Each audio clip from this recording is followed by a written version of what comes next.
सिद्धार्थ कथा, सुनो सुनो सिद्धार्थ कथा।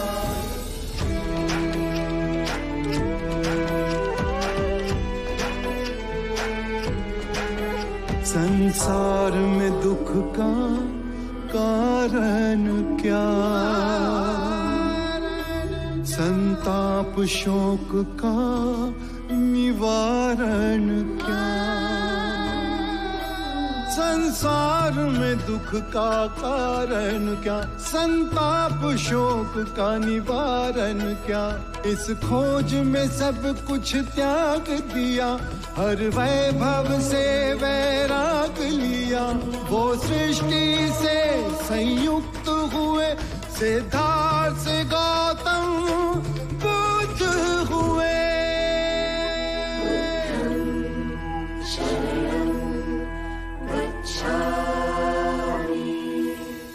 यदि सद्धर्म का मार्ग मिले तो केवल मुझे नहीं, वो सबके लिए उपलब्ध होना चाहिए।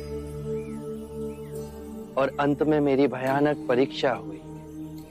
काम, क्रोध, माया, वासना, तृष्णा मेरे सामने कई रूपों में आए, पर मैं विचलित नहीं हुआ, अडिग रहा। मैंने संकल्प लिया, प्राण जाए या परम सत्य उपलब्ध हो। और अंत में मुझे परम सत्य प्राप्त हुआ।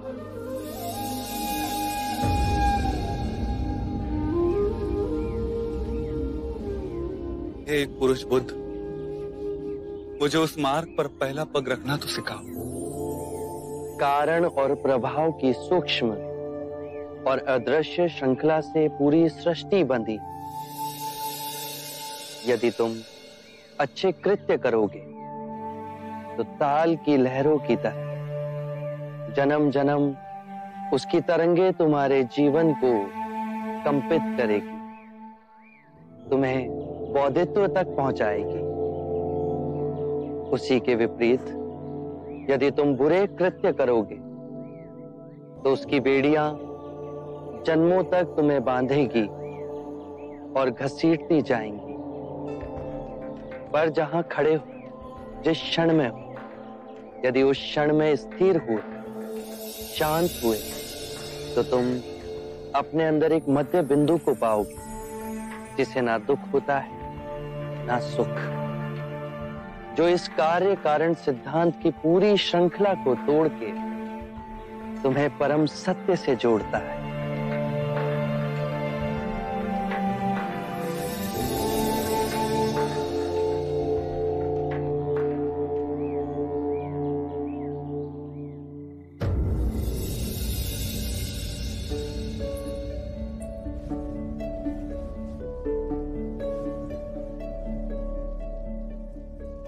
यशो, तुमने तो पूरे कक्ष में दीपावली मना रखी है। माँ, किसी के आगमन की खुशी में दीप प्रज्वलित किए जाते हैं ना। मेरे जीवन में दीपक कब प्रज्वलित होंगे माँ? यशो, तू क्यों धीरज खोती है? माँ, हम सब भी तो दीपक के समान हैं। एक विरह के शोक से छटपटाते पिता जो स्वयं जलकर दूसरों को प्रकाश दे रहे हैं। एक ममतामयी माँ जो अपने आंसू छुपाकर अपनी बहू के आंसू पोंछती है। और एक माँ जो स्वयं दिए की भांति जलकर अपने पुत्र की याद को सदा अपने मन में प्रज्वलित रखती है। और एक बहू जो स्वयं जलकर अपने वृद्ध माता पिता और आशा के कोमल पौधे राहुल को ज्योति देती है। जिसके मार्ग में ये दिए जलाए हैं वो आएंगे ना माँ? कहीं वो हमें भूल तो नहीं गए? उन्हें अपने प्रश्नों का उत्तर पाकर घर वापस आना था। दिन पर दिन बीतते जा रहे हैं, ना तो उनके आने का कोई समाचार आया और ना ही कोई अपनी सूचना भिजवाई। यशो, एक तरफ दिए भी जलाती है और दूसरी तरफ अपने मन में शंका भी पैदा करती है। सिद्धार्थ सब कुछ भूल सकता है, पर तुझे, अपने पिता को, अपनी माता को, अपने पुत्र राहुल को और अपनी प्रजा को कभी नहीं भूल सकता। जिनके दुख दूर करने वो घर छोड़ कर गया। सिद्धार्थ आएगा, वो अवश्य आएगा। पर आपके आंसू तो कुछ और ही कह रहे हैं माँ।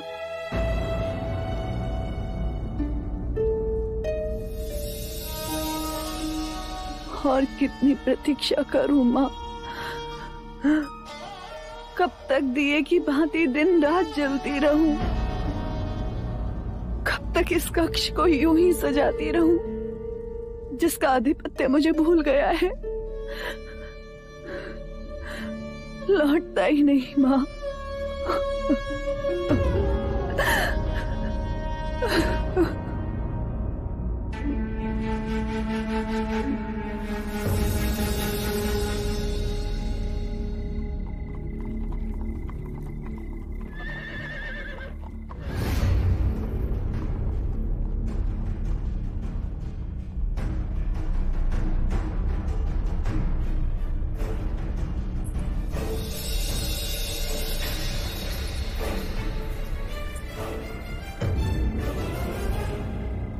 इस समय महल से बाहर कौन जा रहा है?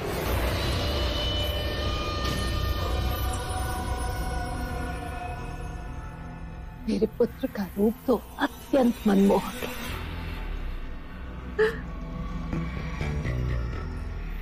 मेरी बुद्धि की दाद नहीं दोगी माँ? अरे मेरे होनहार पुत्र, क्या दाव खेला है तूने? नंद को ही महाराज के विरोध कर दिया। एक तीर से दो शिकार। बस देव अब इन दोनों के बीच में एक ऐसी दीवार खड़ी करते कि महाराज कभी भी नंद को राजगद्दी देने के बारे में ना सोचे। महाराज नंद को राजगद्दी दे भी दे तो क्या, इसके बाद नंद रहेगा तो मेरे हाथों की कठपुतली बनकर ही।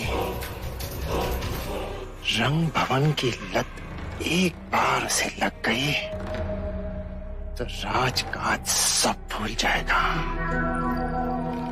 मदिरा के नशे में ऐसा डुबोऊंगा उसे, फिर कभी उबर ना पाएगा।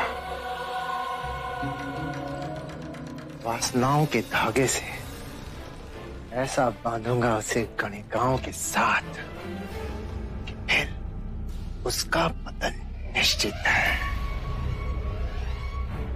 महाराज उससे घृणा करने लगेंगे। मैं भारी जाऊं मेरे सुपुत्र। सिद्धार्थ रुक गया।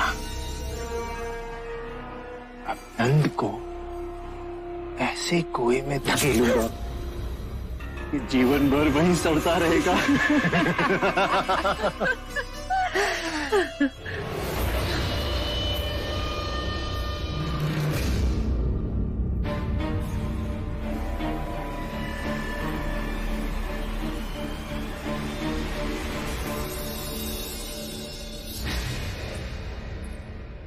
तुम दोनों बाहर जाओ।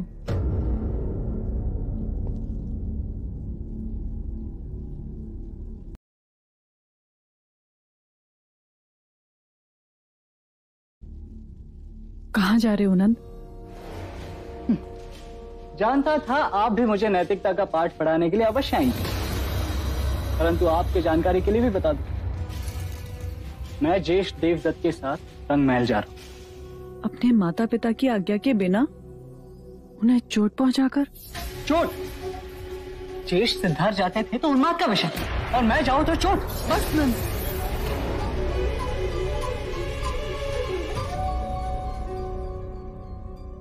किस मुंह से तुम अपने ज्येष्ठ से अपनी तुलना कर रहे हो? इतने से भी गुण है तुम्हारे अंदर तुम्हारे ज्येष्ठ जैसे। इस दर्पण में देखो, अपनी आंखों में झांको और पूछो, उत्तर तुम्हें स्वयं मिल जाएगा। ठीक है, मान गया मैं उनके जितना उच्च नहीं। प्रश्न ऊंच नीच का नहीं है। तुम्हारे ज्येष्ठ को सन्यासी होने का विचार काफी कम उम्र में आया। क्या सपने में भी तुम्हें यह विचार आया? अपने माता पिता की मनोस्थिति को समझो, उनकी चेष्टा थी कि तुम्हारे ज्येष्ठ विलासी बने, जिससे सन्यासी होने का विचार उनके मन से धीरे धीरे समाप्त हो जाए। और जिन गणिकाओं के मुंह के पल्लू में बंधकर तुम सर्वनाश की ओर जा रहे हो, ऐसी कितनी सुंदर प्रवीण गणिकाओं ने तुम्हारे ज्येष्ठ को रिझाने की चेष्टा की, वो नहीं रिझी।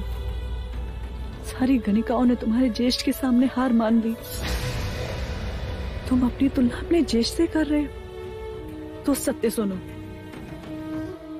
आम्रपाली भी तुम्हारे ज्येष्ठ को मोहित ना कर सकी।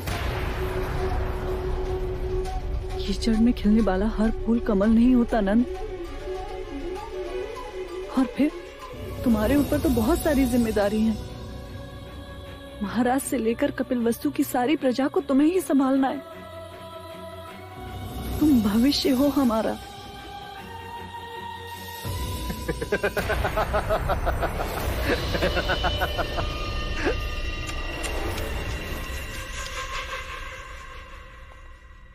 अब इतना भारी बोझ भी नंद के कमजोर कंधों पे मत डाल कि उसे उठा भी न सके। और तुम तो इस बेचारे को ऐसे डरा रही हो जैसे इसने कोई बहुत बड़ा पाप किया हो। केवल एक व्यक्ति इस राजमहल का मुझे बताओ जो रंग भवन ना गया।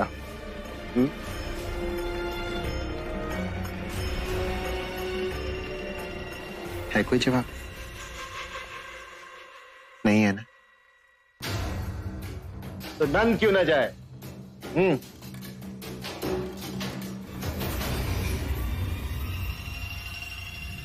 कहीं ऐसा तो नहीं कि इसे भी तुम सन्यासी बनाना चाहती हो? चलो नंद। रुको नंद, ये तुम्हारा अहित चाहते हैं। इसे अपने पल्लू से न बांधो यशो, इसे तो जीवन का रस पीने दो। मैं रथ के पास तुम्हारी प्रतीक्षा कर रहा हूं नंद।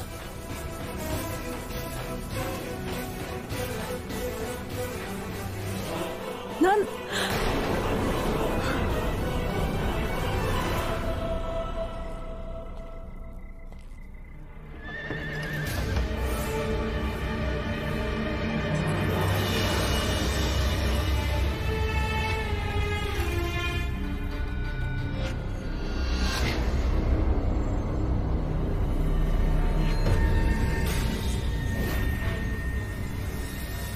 अपने जीवन के निर्णय दूसरों को न लेने दो। बड़े हो गए हो तुम, आप अच्छे बुरे की समझ तुम्हें स्वयं आ गई है। चलो। सत्य कहा आपने ज्येष्ठ, मैं अपना भला बुरा समझने योग्य अवश्य हो गया। आप जाइए, मैं नहीं जाऊंगा।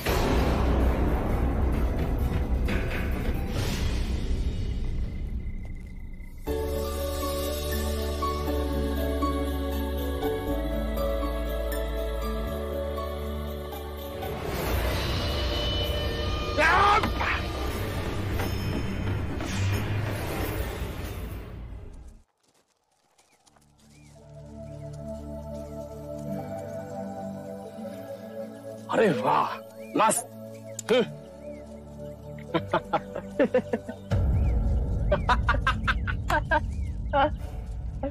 देख, ओम भगवती भिक्षाम देही।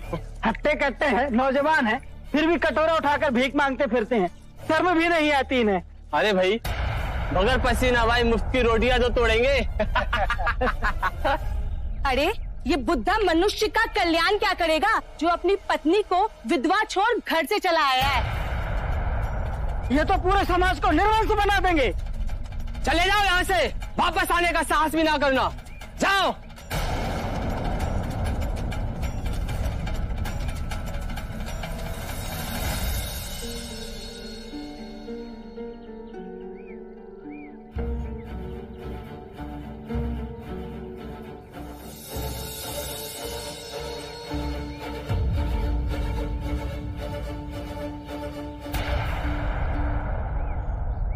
राजगृह वालों ने भिक्षा नहीं दी। गुरुवर, हम यहाँ से किसी और स्थान पर नहीं जा सकते? अवश्य जा सकते हैं, पर जो तुम्हें यहाँ अशांत कर रहा है वो किसी दूसरे स्थान पर भी अशांत करेगा। नहीं गुरुवर, यहाँ के लोग हमारा अपमान करते हैं, हमारा उपहास करते हैं, ताने मारते हैं, और तुम्हें क्रोध आता है। यदि यही लोग तुम्हारे पथ पर फूलों की पंखुड़ियां बिछाएंगे तो तुम्हें प्रसन्नता होगी। अर्थात तुमने अपनी शांति की कुंजी को दूसरों के हाथों में सौंप दी है। बाहर की बात तुम्हें विचलित भी कर सकती है और तुम्हें प्रसन्न भी कर सकती है।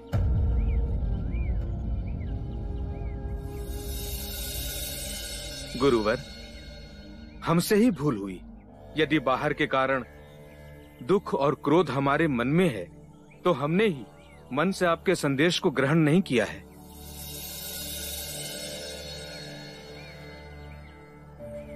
मन में यदि प्रतिशोध का भाव आया तो ये समझना कि तुम अभी परम सत्य से बहुत दूर हो।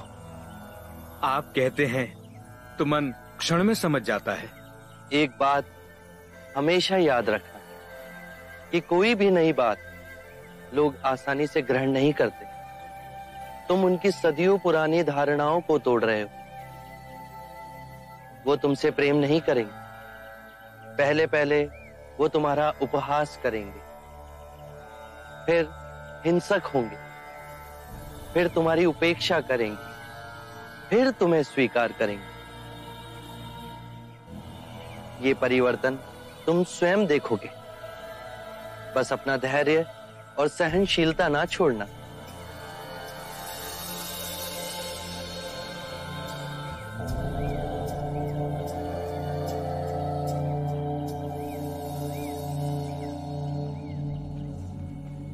प्रणाम गुरुदेव। महाराज बिंबिसार ने आपके लिए रथ भेजा है, चलने की कृपा कीजिए।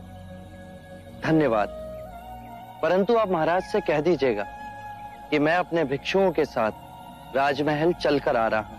जैसी आपकी आज्ञा गुरुदेव।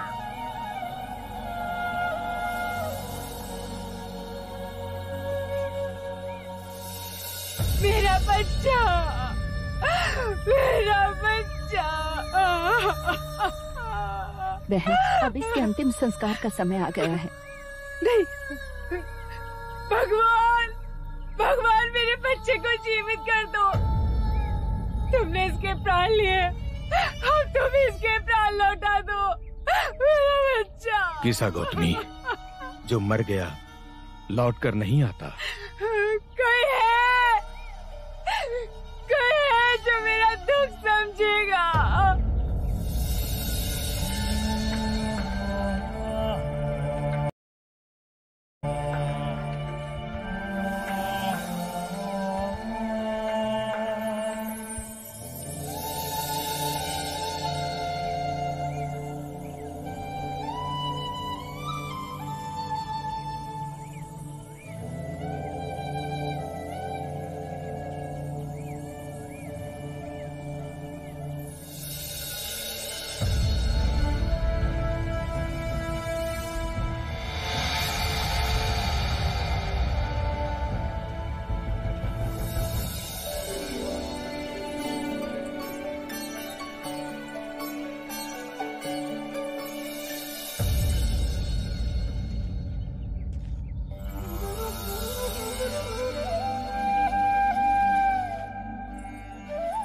महारानी, बुद्ध आ गए हैं।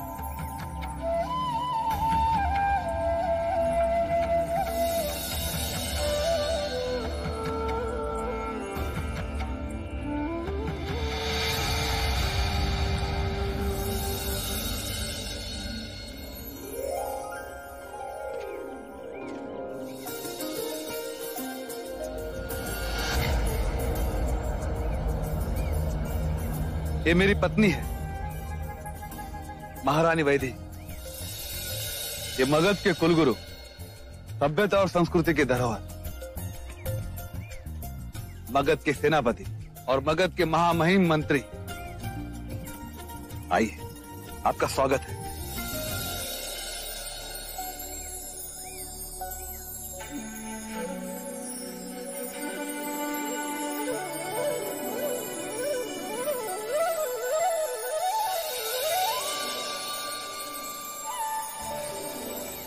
क्या भोजन हेतु आसन ग्रहण करें? आसन ग्रहण करें।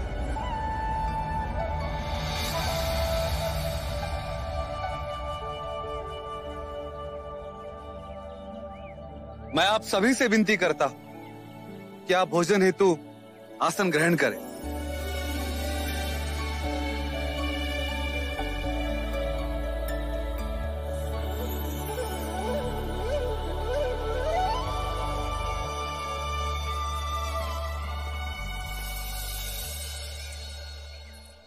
सेनापति,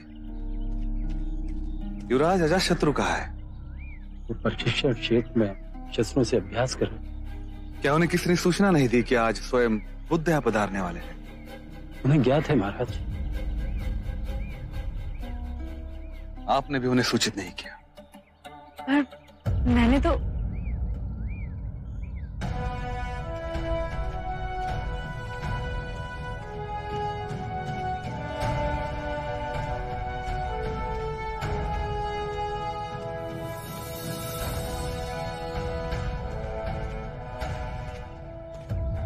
ये मेरा पुत्र अजातशत्रु है।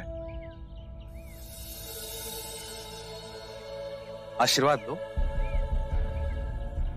क्षमा करें, मैं अपना शीश किसी के आगे नहीं झुकाता। ये बहुत अच्छी बात है।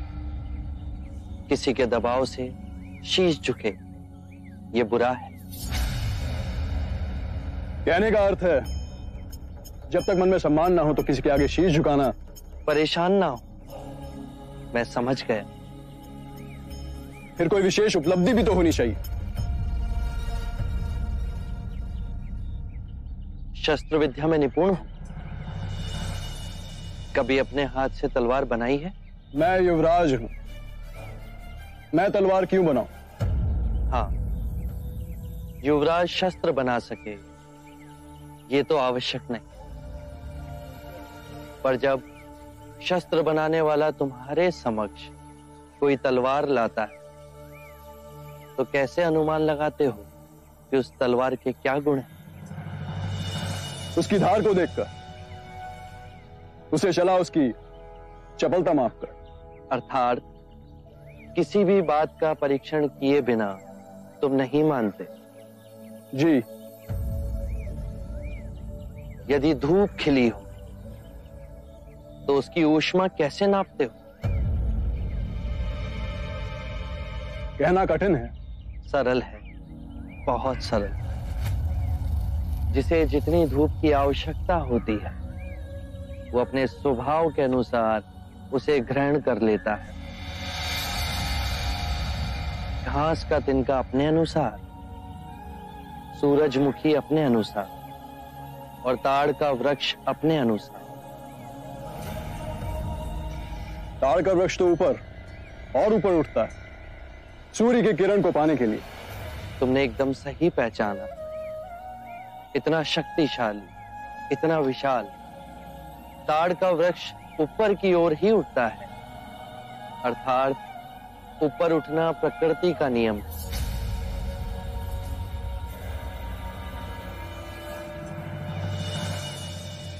मैं स्नान करके आपके सामने उपस्थित होता हूं।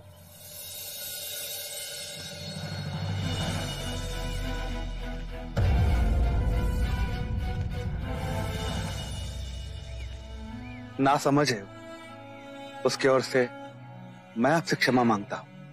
इसकी निर्भीक बातों ने मुझे प्रभावित किया।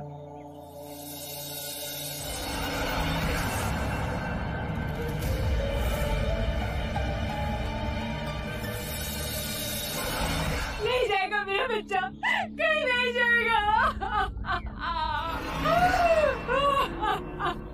साकेत गुरु प्रणाम।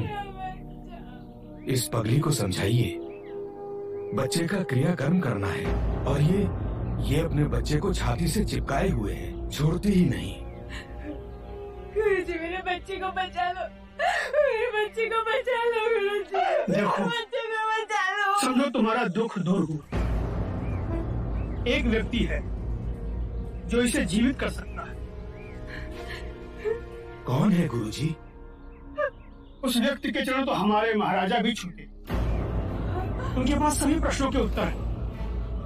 तुम्हारे इस मृत बच्चे को वो अवश्य ही जीवित कर देंगे। कौन है प्रभु? कौन है गुरुजी? बताइए ना। बुद्ध। बुद्ध? गुरुजी कहाँ मिलेंगे वो? राजमहल में।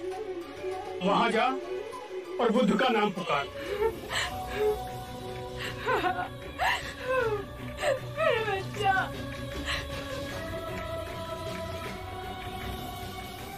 अगर सच में वो पहुंचे हुए महात्मा हैं, तो गौतमी के बच्चे को अवश्य जीवित कर देंगे।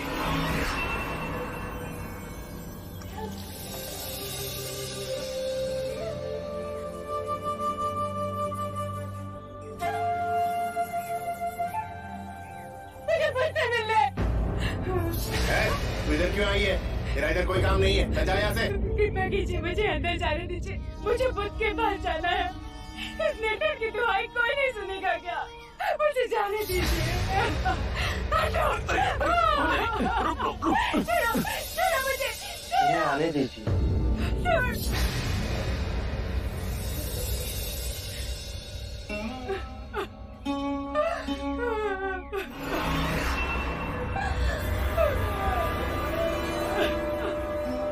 मैं बहुत आशा लेके आई हूँ आपके पास। प्रभु मेरे बच्चे को जीवित कर दीजिए। मेरे बच्चे को लौटा दीजिए प्रभु। इस निर्धन की पीड़ा का निवारण कर दीजिए। मेरे बच्चे को लौटा दीजिए प्रभु। मुझे मेरा बच्चा लौटा दो। मुझे मेरा बच्चा लौटा दो प्रभु। मैं तुम्हारे बच्चे को जीवित कर सकता हूँ, पर उसके लिए तुम्हें एक काम करना होगा। किसी भी एक घर से एक मुट्ठी सरसों के दाने लाने होंगे। हाँ प्रभु, मैं तुरंत लेके आऊंगी। पर एक बात ध्यान रहे, ये सरसों के दाने केवल उसी घर से लाना जिस घर में कभी किसी की मृत्यु नहीं हुई हो। हाँ प्रभु। मेरा बच्चा।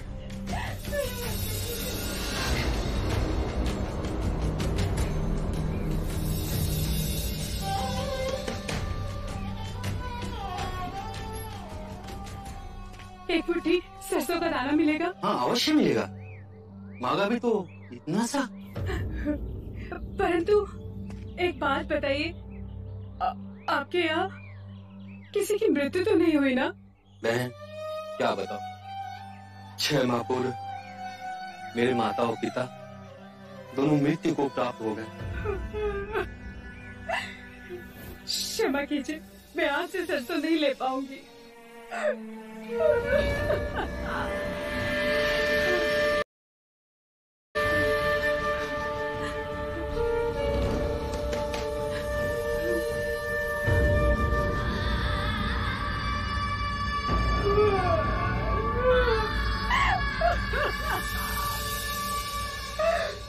मेरी पत्नी का देहांत हो। मेरा युवा पुत्र मर गया। मेरा पुत्र, मेरी बहू दोनों मर गए। मेरी बीवी, मेरा बच्चा सब बाढ़ में बह गए।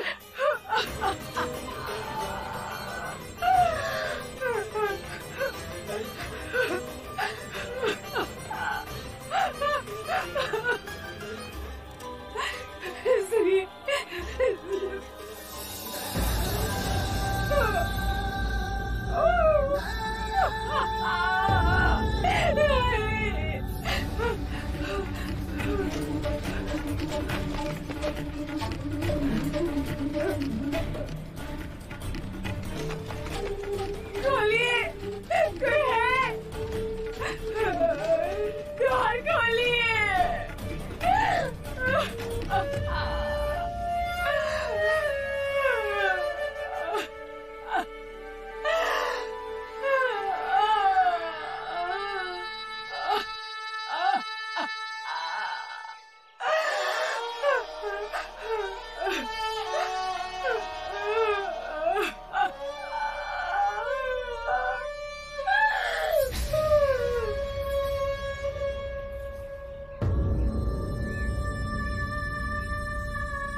जो जन्मा है उसकी मृत्यु निश्चित, यही प्रकृति का नियम।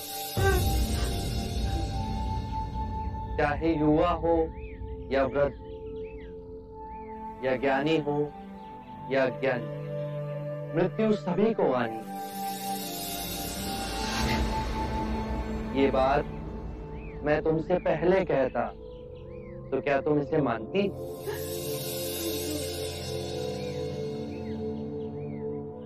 चंद्रमा हर रात्रि आकाश में यही परम सत्य दर्शाता है।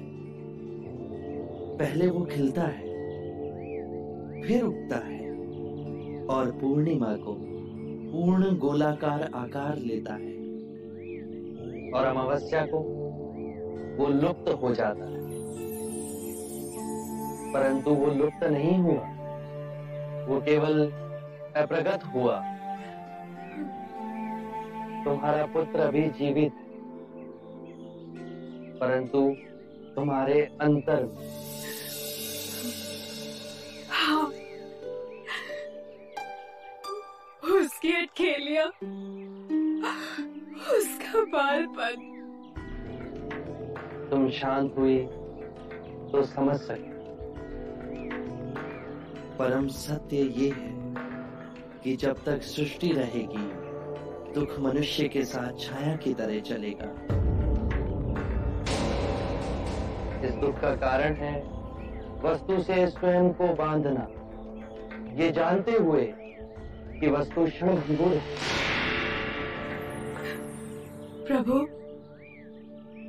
प्रभु इससे मुक्ति कैसे पाए? मुक्ति के लिए विवेक जगाना आवश्यक है। जो आए, चाहे दुख की सूचना या आनंद की परछाई, स्वयं को इन दोनों के बीच स्थिर करो। इस मार्ग पर चल दुख के बंधन टूटेंगे और परम सत्य की उपलब्धि होगी। और जब तुम्हारे अंतर में ये चेतना जागेगी तो तुम पाओगे कि जन्म मरण, मिलन वियोग दो नहीं, एक ही है।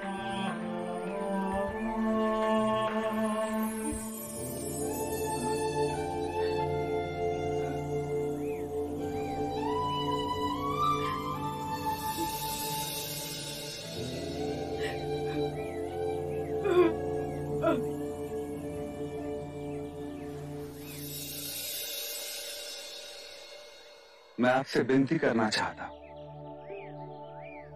क्या मैं आपको एक तुच्छ भेंट दे सकता हूं? आप तो सभी बंधनों से मुक्त हो गए हो, किंतु ये भेंट मुझे आपसे बांधे रखेगी। मगध के मुख्य द्वार के पास बांस का कुंज है, वेलुवन उसका नाम। मुझ पर उपकार करके इसे आप ग्रहण करें। मेरी ओर से आपको और आपके भिक्षुओं को एक तुच्छ उपहार है। आभार आपका। हम वर्षा ऋतु के 4 मास वहीं रहा करेंगे।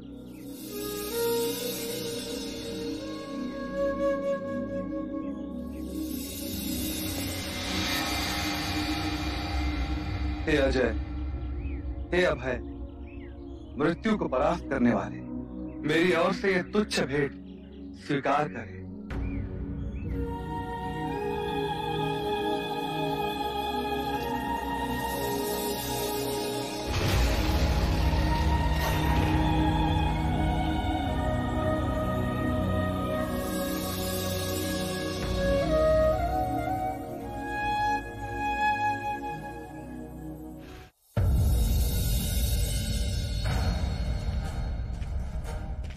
देवदत्त ने सारी सीमाओं का उल्लंघन कर दिया। महाराज, आप क्रोधित ना हो, उसे मूर्ख समझ के क्षमा कर दीजिए। मैं उसे समझाऊंगा। क्या समझाओगे उसे? समझाने से कभी माना है? आपने मुझे बुलाया महाराज? तुमने तो लाज लज्जा सब छोड़ दी है देवदत्त। मैंने? महाराज, उस रात तुम्हारा अनुकरण कर नंद मदिरा में धुत था। बेहोश मनुष्य से बात करना मूर्खता है, इसलिए मैं चुप बैठा। एक बार तुम भी मदिरा के आवेश पे हमारे सामने अशिष्टता कर चुके हो देवदत्त, और तब भी तुमने सिद्धार्थ का नाम लिया। तब भी मैंने तुम्हें बुद्धिहीन समझकर क्षमा कर दिया था। पर महाराज, मैं मेरी बात ध्यान से सुनो।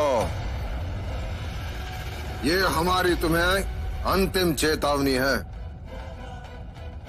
इसके पश्चात हमारे सामने स्वयं को, नंद को अथवा राज परिवार के किसी भी युवराज को लेकर पक्षपात किया,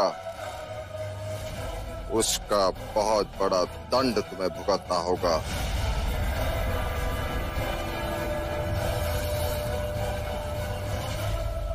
मैं समझता हूँ महाराज। कुछ नहीं समझते तुम।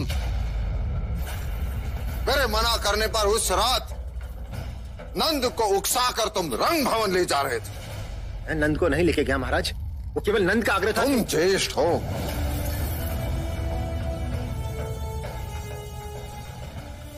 कल यदि वो कहे कि मुझे कुएं में ढकेल दो तो तुम उसे कुएं में ढकेल दोगे। इसके पश्चात नंद रंग भवन नहीं जाएगा। यदि वो गया तो उसका उत्तरदायित्व तुम्हारा होगा। निर्लज्ज, अपने अच्छे गुण तो न सिखा सका तो अपने अवगुण सिखा रहा हमारे नंद को। क्षमा मांग महाराज से, और दोबारा ऐसा नहीं होगा, इस बात का वचन भी दे।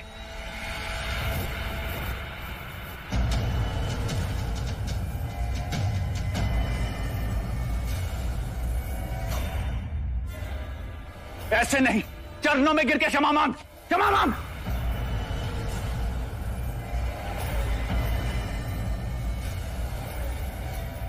बस देवदत्त, बस।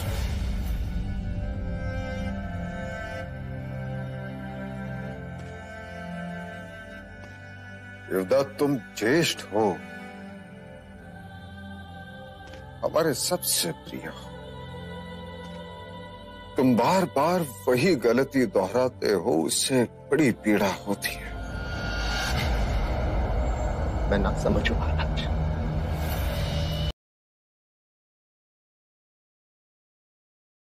आपकी क्षमा का पात्र भी नहीं। तुम मेरे पुत्र हो, मेरा सहारा हो। दोबारा ऐसी गलती मत करना।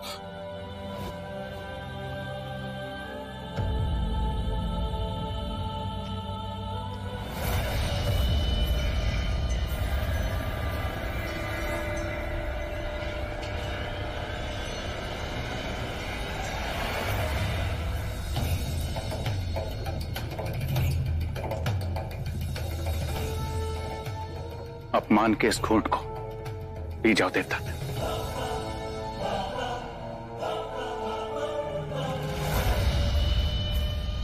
नहीं, इनसे इनकी राजगद्दी छीन कर इनका वास्तविक स्थान दिखा के रहूंगा। कैसे? और कौन है जो तुम्हारी ये महत्वाकांक्षा पूर्ण करेगा? है एक व्यक्ति,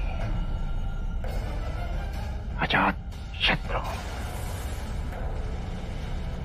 अब देखना अजात शत्रु को कैसे मोहरा बनाकर सारा खेल पलटता है देवदत्त। आरंभ हो गई निर्वाण प्रथा, सुनो सुनो ये बुद्ध कथा।